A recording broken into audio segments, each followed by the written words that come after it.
வந்து இந்த இடம் வந்து இங்க இந்த சைட் வந்து உண்மையிலேயே வந்து பாத்தீங்கன்னா முதலும் பராக்திரின்னு சொல்லக்கூடிய அந்த பெரிய ஒரு கப்பல் பராக்திரி அதுல உள்ள முழு பொருட்களையும் வந்து ஒன்று விடாம அறுத்து எடுத்து தான் கடைசி வரைக்கும் பயன்படுத்தினாங்க நிறைய பொருட்கள் எடுத்து. இங்க வந்து பாருங்க மக்கள் வந்து பெரும் அணியா வந்து திரண்டு இருக்கிறாங்களா. எங்கத்தே மக்கள் எங்க இருந்து வந்த மக்கள்?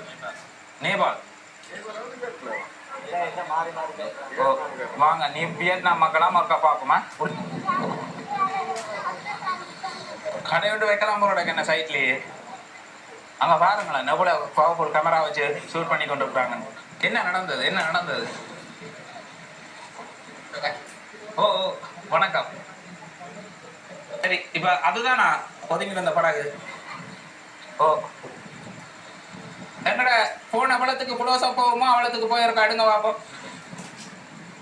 அந்த அதுதான் வந்து பாத்தீங்கன்னா ஒரு தரையும் இங்க இறக்கி எடுக்கல உள்ளுக்கு கீழே ஆக்கள் எடுக்கல 3 பேருக்கு ரெண்டு பேர் கற்பனை பண்ணாங்க. உடனே அதுக்கான மெடிசன் இப்ப கொடுத்துருக்கா. இப்படித்தான் ஆஸ்திரேலியாக்குங்கிற மக்கள் வந்து வலிக்கிட்டு போய் இப்படி அந்தரிச்சு போறது, இன்ஜின்கள் பழுதா போய் இப்படி இந்த அளவான படகுகள்ல தான் வலிக்கிறது. இதுல எத்தனை பேர் மொத்தமா இருக்கணுமா முள்ளுக்கு? 103 பேர். அதுல கிட்ட போறது நேரி என நேரி அதுக்குரிய சாப்பாடு தண்ணி இதுகளை வந்து கொடுத்து கொண்டு இருக்கிறாங்க. உள்ளுக்கு அவையில இதுல சாப்பாடு தண்ணியும் முடிஞ்சுதாமோ?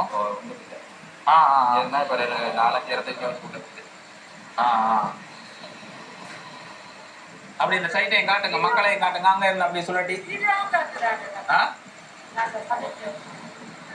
எம்பி உள்ளுக்கு போய் பார்த்துட்டு வந்தவரும். அப்ப எம்பி போய் பார்த்துருக்கிற நம்ம அந்த மக்கள் ஒருக்கா போய் பார்க்கக்கூடிய மாதிரி ஒரு ஒழுங்கு செய்யல. இந்த அலையால் இப்படி அலையால் ஏறிக்கொண்டிருக்கிற இடம் வந்து மோசமானது. என்ன நடுவால் எடுத்துட்டு போயிருமே. இதை வந்து பூண்டின்னு சொல்லுவாங்க. அந்த சில கடல் தொழில் செய்கிறார்கள் அங்க இருந்தும் இங்க இருந்தும் இப்படி அலை வருமா இருந்தா நடுவால ஒரு நீரோட்டம் வந்து காணப்படும்.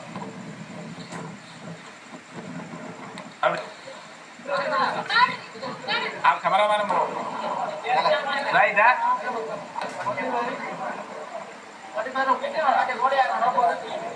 உள்ளுக்கு ஒரு அடி ஒன்று வருமா, போனக்குள்ள தண்ணி பறக்கும். அது வரைக்கும் ஷூட் பண்ண கடத்தி வரைக்கும் கொஞ்சம் ஷூட் பண்ணுங்க. ஓகே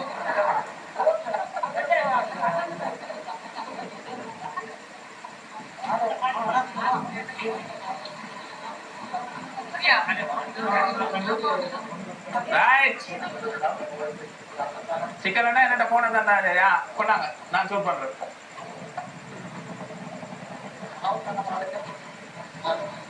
வந்து பாத்தீங்கன்னா கடல்ல சீற்றம் வந்து பயங்கரமா இருக்குது. அப்ப அதாலதான் அந்த மக்களையே வந்து கரைக்கு கொண்டு வரையில ஒண்ணும் செய்யல, கிட்ட அணைக்காம இருக்கணும்.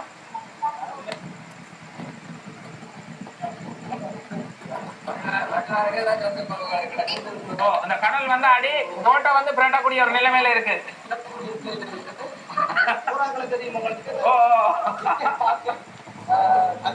பாருங்க அடிய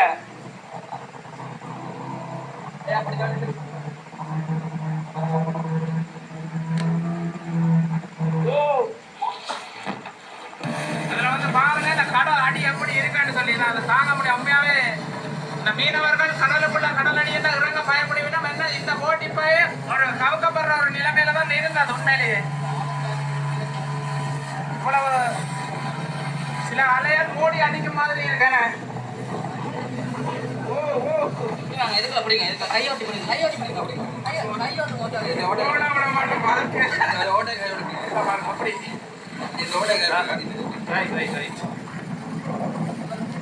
வந்து கிட்ட நெருங்கிட்டோம்.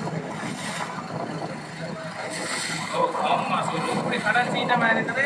உண்மையிலேயே அந்த பெரிய போட்ல இருக்கிற மக்களுக்கு அவ்வளவு ஒரு அந்தரமான நிலைமை வந்து காணப்படும். யாருமே இந்த ஆஸ்திரேலியா அதைதான் சொல்லி கடலால போக கூட முயற்சி செய்யாதீங்க.